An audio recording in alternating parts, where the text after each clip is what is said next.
Hello दोस्तों, मैं आप सभी के सम्मुख फिर उपस्थित हुआ हूं अपना सोशल साइंस का महत्वपूर्ण प्रश्न पत्र लेकर। अगर वीडियो आपको पसंद आए तो सब्सक्राइब, शेयर और बेल आइकन को अवश्य दबाएं। इसी प्रकार आपका प्यार मिलता रहा तो मैं और अधिक से अधिक वीडियो बनाकर आपके सम्मुख रखूँगा। इसी प्रकार आपका सोशल साइंस का पेपर आने वाला है, जिसमें कुछ महत्वपूर्ण प्रश्न आपके लिए इस प्रकार हैं।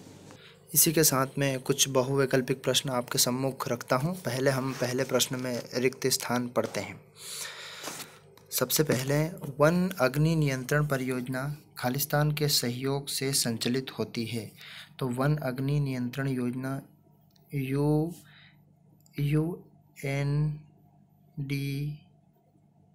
यूएनडीपी के सहयोग से संचालित होती है। अब अगला, Tata iron steel company Jamshedpur Khalistan राज्य में स्थित है। तो Tata iron steel company Jharkhand राज्य में स्थित है।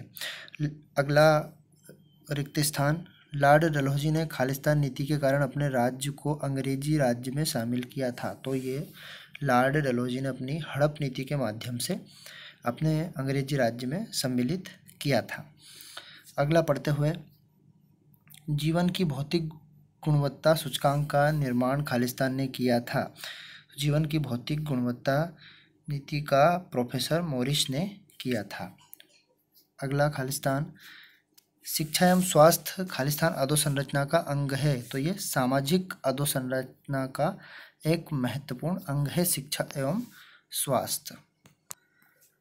महत्वपूर्ण प्रश्नोत्तर के प्रश्न क्रमांक 2, एक शब्द या एक वाक्य में उत्तर दीजिए।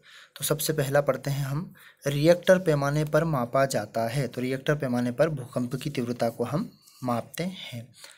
अगला पढ़ते हैं, स्वराज्य हमारा जन्मसिद्ध अधिकार है और हम इसे लेकर रहेंगे। यह कथन किसके द्वारा कहा गया था? तो यह कथन बाल गंगाधर तिलक के द्वारा कहा गया था। अगला पढ़ते हैं, बेरोजगारों से क्या आशय है? तो बेरोजगार वह होते हैं जिनके पास काम नहीं होता है या फिर काम करने के लिए तैयार होने पर भी काम नहीं मिल पाता है। यानी कि जो व्यक्ति काम मांगते हैं और उन्हें काम नहीं मिलता है, वो क्या कहलाते हैं? वो बेरोजगार कहलाते हैं। जिन व्यक्ति को वो काम करने के लिए तैयार होते हैं और उन्हें काम नहीं मिलता है, वो क्या कहलाते हैं? वो बेरोजगार व्यक्ति कहलाते हैं। अगला, राष्ट्रीय उपभोक्ता दिवस कब मनाया जाता है? तो राष्ट्रीय उपभोक्ता दिवस 24 दिसंबर को मनाया जाता है। अगला पढ़ते हैं, वस्तु या सेवा के खरीदार को क्या मानते हैं? किसी भी प्रकार की वस्तु को हम जब खरीदते हैं तो वो खरीदार कहलाता है उपभोक्ता। क्या कहते हैं उसे? उपभोक्ता कहते हैं। प्रश्न क्रमांक 3, इसमें सही जोड़ी है मछली पालन। तो मछली पालन किससे संबंधित है? मछली पालन है प्राथमिक क्षेत्र से। संविधान की प्रारूप समिति के अध्यक्ष, संविधान की प्रारूप समिति के अध्यक्ष है डॉक्टर भीमराव अंबेडकर। लोकसभा में बहुमत दल का नेता, तो लोकसभा में बहुमत दल का नेता क्या कहलाता है? वो प्रधानमंत्री होता है। राष्ट्रीय ग्रामीण रोजगार गारंटी योजना, ये 100 दिवस का काम इस रोजगार गारंटी योजना में मिलता है। और परिवहन एवं संचार के साधन, तो परिवहन एवं संचार के साधन आते हैं तृतीयक उपभोक्ता क्षेत्र में। अब इसके साथ बहुवैकल्पिक प्रश्न, तो कौन सा कारक मृदा निर्माण में, मृदा के अपरदन या निर्माण में कारक सहायक होता है? तो वो होता है पानी का इकट्ठा होना। विदेशों में रह रहे व्यक्तियों से बात करने के लिए भारत में उपलब्ध दूरसंचार सेवा कौन सी है? तो ISD, ये विदेशों में रह रहे के लिए।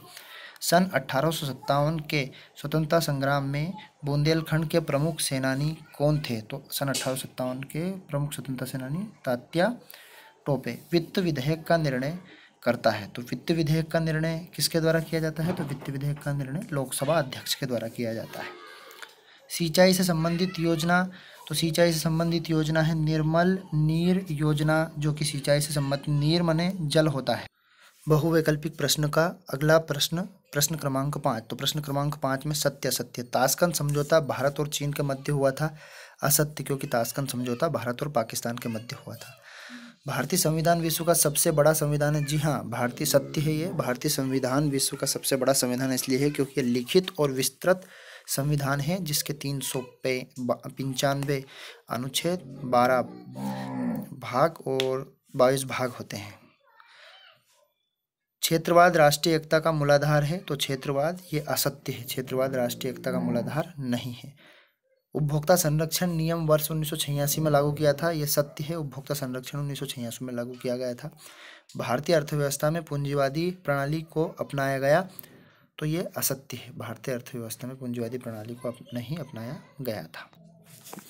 अब हम बढ़ते हैं अति लघु उत्तरीय प्रश्न, जो कि अपने प्रश्न पत्र में 2 अंक के आते हैं, छोटे छोटे प्रश्न। श्वेत क्रांति क्या है, तो श्वेत क्रांति के बारे में हमें बताना है, 2 अंक का प्रश्न है। अभ्रक के कोई 2 उपयोग बताने हैं, ये महत्वपूर्ण प्रश्न। प्रश्न क्रमांक 7, सन 1857 की क्रांति की असफलता के प्रमुख 2 कारण, तो नेतृत्व शक्ति का अभाव, एकता का अभाव और परंपरावादी हथियार। इस प्रकार से उग्र राष्ट्रवादी विचारधारा के 2 नेताओं के नाम, तो उग्र राष्ट्रवादी नेताओं के नाम आपको लिखने हैं, 2 अंक में है, 2 नाम लिखने हैं। मुद्रा के कोई 2 कार्य बताइए, ये भी 2 अंक का प्रश्न है, महत्वपूर्ण प्रश्न है। सबसे महत्वपूर्ण प्रश्न है इस प्रश्न पत्र का, प्रति व्यक्ति आय क्या है, इसकी गणना सूत्र क्या है, तो प्रति व्यक्ति आय वह आय कहलाती है, कौन सी आय, यदि राष्ट्र की कुल आय में कुल जनसंख्या का भाग दिया जाता है, कुल तो आय होगी और कुल ही जनसंख्या होगी, उसमें भाग लगाया जाता है, वो क्या कहलाती है, प्रति व्यक्ति आय कहलाती है। अगले प्रश्न की तरफ बढ़ते हुए प्रश्न क्रमांक 9, अधोसंरचना के प्रकार बताइए, तो हमें अधोसंरचना के प्रकार बताने हैं। फिर द्वितीयक क्षेत्र के उदाहरण दीजिए। देखो इस चैप्टर में से प्राथमिक क्षेत्र, द्वितीयक क्षेत्र, इनके बारे में पढ़ना है, क्योंकि हमने अभी बहुवैकल्पिक प्रश्न किए, उनमें भी प्राथमिक क्षेत्र और द्वितीयक क्षेत्र जोड़ियों में आए थे। 2 अंक का प्रश्न है, उपभोक्ता शोषण के दो प्रकार बताइए। उपभोक्ता यानी कि कालाबाजारी या मिलावटखोरी, वो उपभोक्ता शोषण के 2 प्रकार होते हैं, इस प्रकार से आपको पढ़ना है। अथवा ISI क्या है, तो ISI हॉलमार्क, जो कि गुणवत्ता को प्रदर्शित करता है। प्रश्न क्रमांक 11, ध्वनि प्रदूषण को नियंत्रित करने के कोई 4 उपाय बताइए। ये प्रश्न है आपका 4 अंक का आने वाला है, और ध्वनि प्रदूषण को हमने इसके पिछले वीडियो में भी प्रदूषण के बारे में बताया था। अब इसमें ये प्रश्न महत्वपूर्ण प्रश्न है, जो कि ध्वनि प्रदूषण को नियंत्रण करने के कोई 4 उपाय आपको बताने हैं इसमें। इसी के ओर में आया था, आकार के आधार पर उद्योग कितने प्रकार के होते हैं, तो आकार के आधार पर उद्योग कितने प्रकार के होते हैं, या इसी के पिछले वीडियो में हमने बताया था आकार के आधार पर उद्योग कितने प्रकार के होते हैं, तो 4 प्रकार के होते हैं, वृहद उद्योग, कुटीर उद्योग, लघु उद्योग, और इस प्रकार से हमें ये बताना। महत्वपूर्ण प्रश्न ये आने की प्रबल संभावना है, एग्जाम में आपकी आएगा। घरों में लगने वाली आग से बचाव के कोई 4 उपाय बताइए। ये भी बहुत महत्वपूर्ण प्रश्न परीक्षा की दृष्टि से, वेरी IMP सेट पर हम कर रहे हैं, इसी को सभी को अध्ययन करना है, और जब आप एग्ज़ाम में आते हैं तब ये प्रश्न आप कमेंट करके बताएं, हमें बेहद खुशी मिलेगी। अथवा बाढ़ नियंत्रण के कोई 4 उपाय बताएं, ये भी महत्वपूर्ण प्रश्न है। साइमन कमीशन, ये महत्वपूर्ण प्रश्न है, वेरी साइमन कमीशन कब क्यों भारत भेजा गया था, इसका भारतीयों द्वारा विरोध क्यों किया गया, इसके और में आया, ये भी महत्वपूर्ण प्रश्न है। रोलेट एक्ट क्या है, इसे समझाइए। राजा हरि सिंह वाला, ये कश्मीर समस्या से संबंधित है, और ये भी प्रश्न महत्वपूर्ण प्रश्न है, इनमें से आने की प्रबल संभावनाएं हैं। अथवा सन 1971 में भारत पाकिस्तान युद्ध के कोई 4 परिणाम लिखिए। सन 1971 में भारत पाकिस्तान के क्या परिणाम हुए थे। प्रश्न क्रमांक 16, संविधान की कोई 4 विशेषता बताइए। संविधान की 4 विशेषता बताएं। संविधान की विशेषता के और में आया था, संघात्मक शासन प्रणाली की कोई 4 विशेषता बताइए। 4 अंक का प्रश्न है।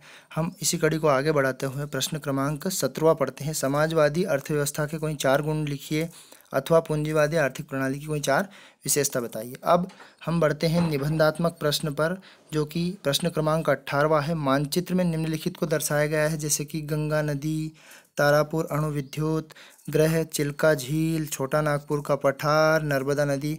अगर यदि हम मानचित्र पर नहीं दर्शा पाते हैं, तो सबसे पिछले वीडियो में भी हमने बताया था कि ये जो रुट चिन्ह है ये महत्वपूर्ण है, और ये 5 अंक में आने की प्रबल संभावना है, और ये आपको विशेष रूप से ध्यान देना है और करना है इस पर। फुहारा, ओला, कुहासा, धीर समीर, झंझा, इसके अन्य भी हैं, तो वो आपको बुक्स में से करके करने हैं। महत्वपूर्ण प्रश्न विशेष परीक्षा की दृष्टि से। प्रश्न क्रमांक 19, असहयोग आंदोलन में मध्य प्रदेश की जनता ने अपना सहयोग किस प्रकार दिया, या अथवा वेरी IMP झंडा सत्याग्रह किस प्रकार हुआ, वर्णन कीजिए। प्रश्न आपके 5 अंक के चल रहे हैं। भारत और चीन युद्ध के एक तरफा युद्ध घोषणा उसने विराम की क्यों की थी, क्योंकि अपने आप को वो बड़ा साबित करना चाहता था। अथवा भारत की आणविक शक्ति के विकास किस प्रकार हुआ।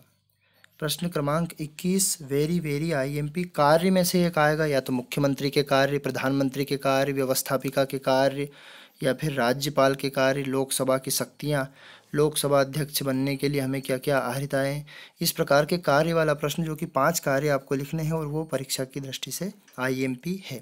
प्रश्न क्रमांक 22वां भारतीय प्रजातंत्र की असफलता में बाधक कोई 5 तत्व बताइए, अथवा सांप्रदायिकता दूर करने के कोई 5 उपयोग बताइए। प्रश्न क्रमांक 23वां पढ़ने से पहले मैं एक बार और आपको एक विशेष सूचना दे दूं। जो भी 6 अंक के प्रश्न थे वो अब 3+3 कर दिए गए हैं, और 2 प्रश्न आते थे 6 अंक के, उनको 3+3 कर दिए, जैसे कि प्रश्न क्रमांक 23 और प्रश्न क्रमांक 24वां। प्रश्न क्रमांक 23 में लिखा हुआ है जल संरक्षण क्यों आवश्यक है, जल संरक्षण के कोई उपाय का वर्णन कीजिए। या तो वो ऐसा आएगा जल संरक्षण क्यों आवश्यक है तो 3 अंक में आएगा, या फिर ऐसा आ जाएगा कि जल संरक्षण के उपाय, जल संरक्षण, मृदा संरक्षण। ये अब वनों से होने वाले प्रत्यक्ष और अप्रत्यक्ष लाभ, ये निबंधात्मक प्रश्न हुआ करता था, लेकिन यह वेरी वेरी आईएमपी प्रश्न है। इसकी प्रबल संभावनाएं आने की परीक्षा में, जैसे कि प्रत्यक्ष लाभ दिख जाए, अप्रत्यक्ष लाभ जो नहीं दिखे, एक आएगा आपका इनमें से, या तो प्रत्यक्ष लाभ बोलेगा या अप्रत्यक्ष लाभ। प्रश्न क्रमांक 24वां सन 1857 की क्रांति के प्रमुख कारण। 1857 की क्रांति, ये भी छोटा आएगा, 3 अंक का आएगा इसमें से। इस चैप्टर में से देखना है आपको 1857 की भारत की स्वतंत्रता संबंधित घटनाएं, है ना। उदारवादी राष्ट्र दल की कार्यविधि, या तो उदारवादी या उग्र राष्ट्रवादी दल की, इनमें से 3 अंक के छोटे छोटे प्रश्न आएंगे। आप सभी ने हमारा वीडियो समझा, देखा, सोशल साइंस का इसमें सारे के सारे महत्वपूर्ण प्रश्न हैं। अगर आपको वीडियो अच्छा लगा तो बेल आइकन को दबाएं, सब्सक्राइब और शेयर अवश्य करें, ताकि अपने मित्रों को ये वीडियो जल्द से जल्द पहुंच पाए। अगर वीडियो आपको अच्छा लगा तो कमेंट जरूर करें। अगले वीडियो के साथ हम जल्द से जल्द आप सभी के सम्मुख उपस्थित होंगे। धन्यवाद।